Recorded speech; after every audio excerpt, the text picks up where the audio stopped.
I'm Carole Taylor. On this edition of Journal, we take a close look at British Columbia's recent budget update and try not to rant in frustration. It is bad news. A deficit of $11.6 billion, the largest in our history. And it would have been much worse, except that the government chose to include in revenue $2.7 billion of future payments from a settlement with tobacco companies. In other words, even though the province is only receiving just over $900 million this year, they have included all 18 years of future payments at once, as if today. One journalist called this a dodge, but at the very least, it's misleading. It's hard to remember that Premier Horgan had a surplus of $6 billion when he left government, even after dealing with COVID costs. Today is a different story. And the much ballyhooed spending cuts are only $300 million in a budget of $95 billion, not even enough to cover revenue losses.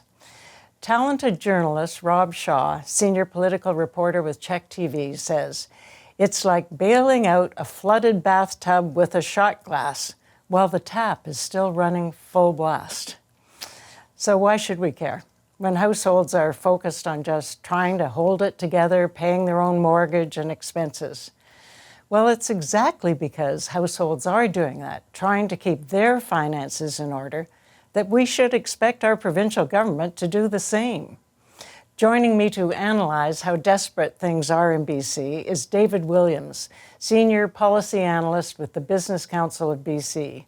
David is a scholar who has long studied the direct relationship between public policy and the community's well-being.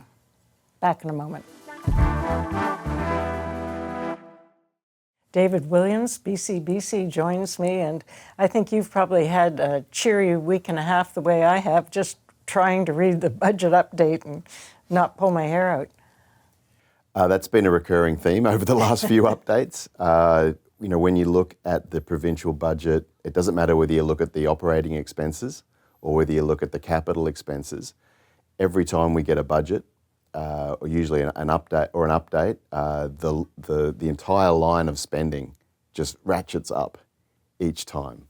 So between budget 2022, budget 2023, the whole line has shifted up, and so there is this recurring theme of just spending across the operating expenses and also the capital expenses. And is this happening because the politicians assume nobody's paying attention or they don't care about debt and deficits? I guess so. I think when you look at federal finances, when you look at BC's provincial finances, when you look at municipal finances, it really doesn't matter where you look. And these are just my words, I think there's a cavalier attitude to spending and to running deficits. It's sort of a devil-may-care attitude. And it's catching up with us. And you see that with the debt downgrades. Just to back up for a moment, BC has traditionally has run budget surpluses or budget balance budgets over the period of all of the 2010s, for example. We've been a low debt province, and that's all changed in the space of 3 years. It's been breathtaking, the speed at which BC's finances have deteriorated. We took 12 years to double provincial debt between 2010 and 2022, 12 years. And we're going to double it again in 4 now by 2026. So that's just showing you how much all this borrowed money is adding up, and it's everywhere across the country. It's really quite extraordinary, and it is catching up with us. And so when I was in finance, we used to watch the rating agencies very, very closely because it means so much in terms of the interest that we'll have to pay on the debt. And also, it's an international critique that they do of our province. And I'd have to go to New York and other places and sell the investors on what good stuff we were doing. But this recent government doesn't seem to care about the rating agencies, and I've seen a couple of their finance ministers now go, "Oh, well, it's all Trump or something." It's not all Trump. No. Donald Trump was elected or was inaugurated on the 20th of January of this year. So that doesn't explain the rapid deterioration of our finances over the past 3 or 4 years. I mean, just to set the context for this, BC is a subnational government. There are very few subnational governments in the world that can issue debt to run an operating deficit, meaning their revenues don't equal expenses in the current year.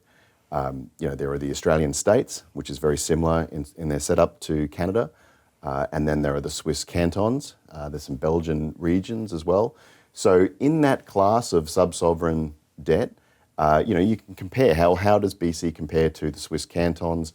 How does it compare to the Australian states? How does it compare to the other Canadian provinces?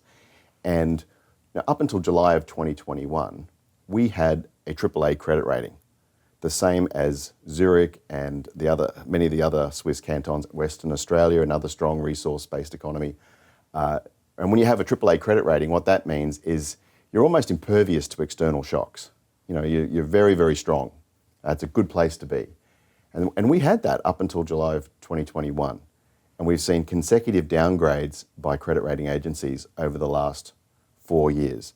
Now, the latest downgrade earlier this year in April takes us down to A+, but we have a negative outlook, which is very unusual. Most of the time you get a downgrade and then you have a stable outlook.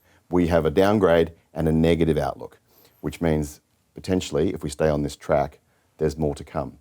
So sitting below us is Prince Edward Island and Newfoundland and Labrador. So one more downgrade and we will join 2 provinces that have been generally considered very weak in fiscal terms in the Canadian Federation. So in just 4 years, we will have gone from Zurich levels of fiscal strength to sort of having the fiscal strength of Prince Edward Island. It really is remarkable. And then when you look at the press releases by the ratings agencies, I mean, they are pounding the table saying you need to get your governance under control, and particularly your spending. I mean, S&P Global described BC's finances as at a turning point with respect to the management of its finances. It also remarked that BC would have the weakest finances of its peers, both domestically and internationally. Moody's also downgraded BC, and they really underscored that the downgrade is due to provincial policy choices. It's not due to external events. So now with this A+ rating that we have, however long we hold it, maybe it's gone by next year when we're down to just an A rating, it means that we're more susceptible to external events. We're not necessarily masters of our own course anymore. So the next time something happens, a COVID, a recession, financial shock to the global economy, whatever it may be, we now don't have the fiscal strength to manage it the way we did a few years ago. And what that means for people is cuts in services, higher taxes, and all sorts of negative signals it's sending to people. I mean, this is really alarm bell stuff.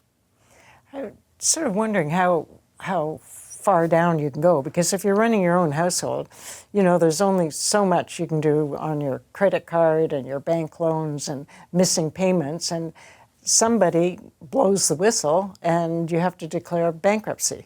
Yeah. So for a provincial government, how long can this keep happening, this decline? I mean, in financial markets, you can generally borrow, as much as you like on certain terms and conditions until you can't.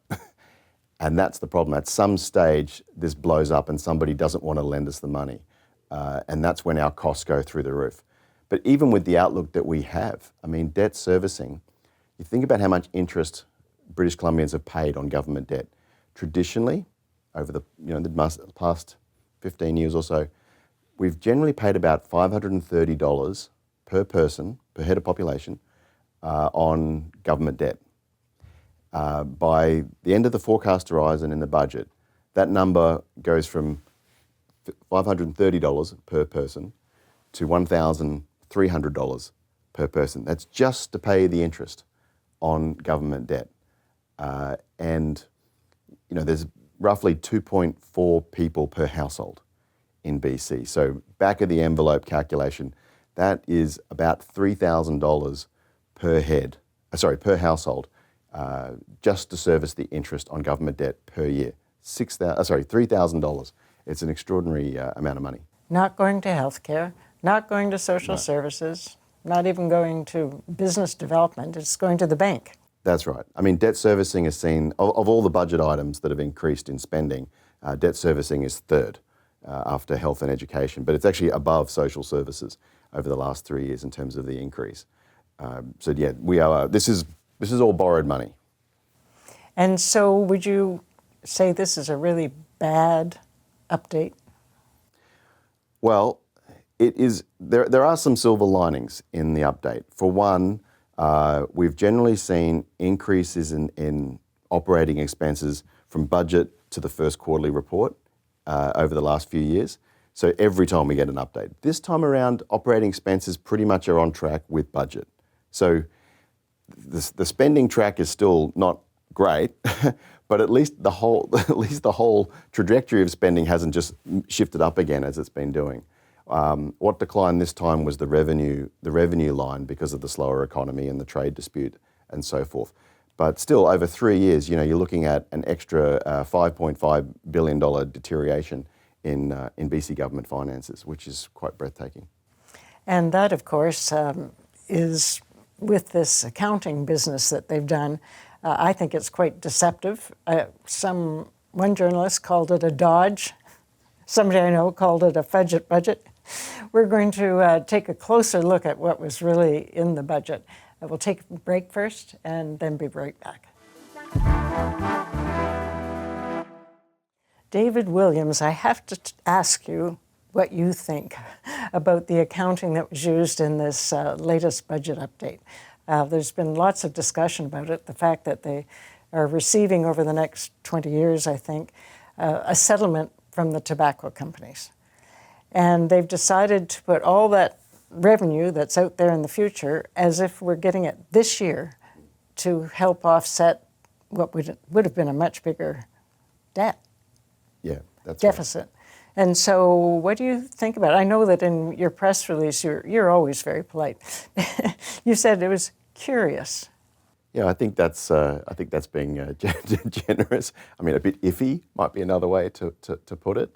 But they booked $2.7 billion this fiscal year, as you mentioned, when actually they've only received about $900 million, and the rest of the money is going to come in over the next 18 years. So they put the discounted or present value of that money all in 1 year. But even if you were to give the government a pass on that, and I'm not saying that we should, they're still running a $12 billion deficit, and a $12 billion deficit next year, and a $12 billion deficit the year after. These are all the highest deficits in the history of the province. This year's deficit, even as it stands, is about 2.6% of GDP. So 2.6% of the entire economy. If you leave out the accounting measure, it's a bit over 3%. During COVID-19, which was, a once-in-a-century pandemic, an emergency, we did not have a vaccine in 2020. We had enormous numbers of people sent home from work. We had an unemployment rate of over 13.5%. That was a true emergency. The deficit that year was $5.6 billion, or 1.8% of GDP. So we're acting as if we've got two COVIDs going on this year, right? And actually, the unemployment rate's around 7%. The economy is weak, but it's not in an emergency. And it's really quite extraordinary to be running deficits like this. So as I say, the accounting measure, I think, is a bit interesting, a bit curious. Different people can take different views on that. But even if you accept the government's position, the deficit is still, pretty extraordinary. I mean, if Obi-Wan saw our deficit, Obi-Wan Kenobi, in Star Wars, when he saw the Death Star for the first time, he said, "That's no moon, that's a space station." It is enormous. I mean, the debt levels are over $200 billion. As I said, it took us 12 years to double debt from 2010 to 2022, and then we're going to double it again in just 4 years. So all of this is borrowed money. It's an extraordinary situation to be in. And so if I'm in the business, I'm an investor, and thinking about maybe I should move head office to BC or start in BC. What's the climate like? What would they be looking at? Well, this is the problem. Canada's value proposition over the years has been, steady rule of law, Westminster systems of government, educated population, incredible natural resources, and access to US markets. We no longer have guaranteed access to US markets. So, we need to have a value proposition. And when you see the deficits federally and provincially run away like this, you know that taxes are going to need to be significantly higher in the future, or spending's going to be drastically cut, but that seems unlikely. Trevor Toome, a year ago from the University of Calgary, he estimated that we essentially need another 5% of GDP of revenue. And what that means, just to put this in perspective, he estimated that that would mean raising the provincial sales tax, the PST, from 7% to 22%. That's what would be needed to stabilise BC's public finances and stabilise our debt to GDP ratio. So that is a tremendously negative signal to businesses about whether to base yourself and expand your operations in BC. To young people, when you look at interprovincial migration, BC has traditionally attracted more people to BC from the rest of Canada than left BC for the rest of Canada. And that figure, net interprovincial migration, has turned negative. We're actually net losing people from BC to other provinces. And we haven't seen a pattern like that since when the economy wasn't doing very well in the late 1990s. So young people are voting with their feet. They're going to Alberta and other places in the country because they don't see a future here in BC. And part of that is our very negative public finances situation, which tells people that taxes are going to have to be much higher in the future to stabilise our fiscal situation. And right now we're high. Yeah. With the combined federal provincial tax, where do we sit? I don't have the figure with me federally because we haven't had a budget federally, if you recall. The fall fiscal update last year was a bit of a mess with Chrystia Freeland resigning that day. That's the last update that we have from the federal government about the finances. You have to go back to spring of 2024 to get a decent update on federal finances. So we just don't really know, to be honest. Provincially, debt gets to 44% of GDP by the end of the forecast horizon. So you're borrowing nearly half the annual income that the economy generates has been borrowed. And so if you were Premier, how about that? What would you do? There's a few things the government can do. The first thing is they do have $4 billion in slush funds, if you like, contingencies they call them. Sorry, which aren't earmarked for anything. Not spending those would be the first thing. Now, the only way that they can achieve that is when they go through these negotiations with public sector employees, is that the wage increases are kept more in line with inflation or kept quite conservative.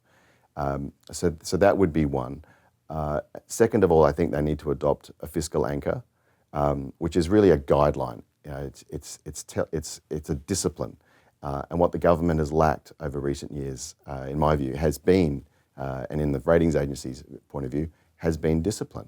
Have an anchor, like we're going to balance the budget. It may take us 5 years, it may take us 10 years, and we may need to adjust that timeline given external events because now we're much more susceptible to them because we have the fiscal strength of PEI just about. But getting on a path to balance over a period of time, I think, would be good, and getting public debt down to 20% of GDP rather than nearly 50% of GDP. A target like that will just impose discipline upon the government.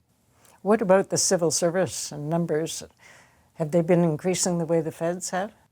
Yeah, if you exclude education and healthcare workers, in the 2010s, BC had 6.7 government employees per 1,000 population. And that number has gone to 8.5. So that is basically a 1/4 increase in the number of bureaucrats in the province over that period of time. Now, it seems extraordinary that you would need more bureaucrats when you've got AI, you've got SharePoint and all these different technologies that can help you become more efficient in service delivery. But our employment is going the other direction. I mean, taking the entire public sector in BC, not just bureaucrats, but also health and education, there's been a 38% increase in public sector employment in BC over the past 5 years, or since before the pandemic, 2019.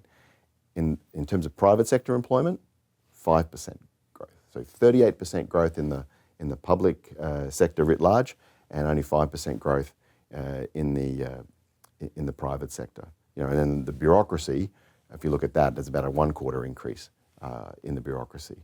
So and then of course, that just adds to the wage demands and makes these negotiations around public sector wages more difficult. And raise your hand if you think we're getting better health care. I don't think anyone in British Columbia would say that the outcomes of all of this spending, federally, provincially or municipal spending, has been something to write home about. I mean, if you look at food bank data, we've essentially doubled the number of visits at food banks over a 5-year period. And that just breaks your heart, to know that people are having to be more reliant on food banks. And I think that all comes back to the fact that the private sector economy is so weak. Thank you so much for being with us today, and we'll all go and have some coffee to cheer up. Thanks, Carole. Thanks. Back in a moment. Last year, when Journal focused on debt and deficits, I concluded the show by referring to a Nanos poll suggesting 63% of Canadians felt the government should cut spending and use those dollars to either pay down debt or cut taxes. I guess our politicians aren't listening. Let me know your thoughts on YouTube. Till next time, I'm Carole Taylor.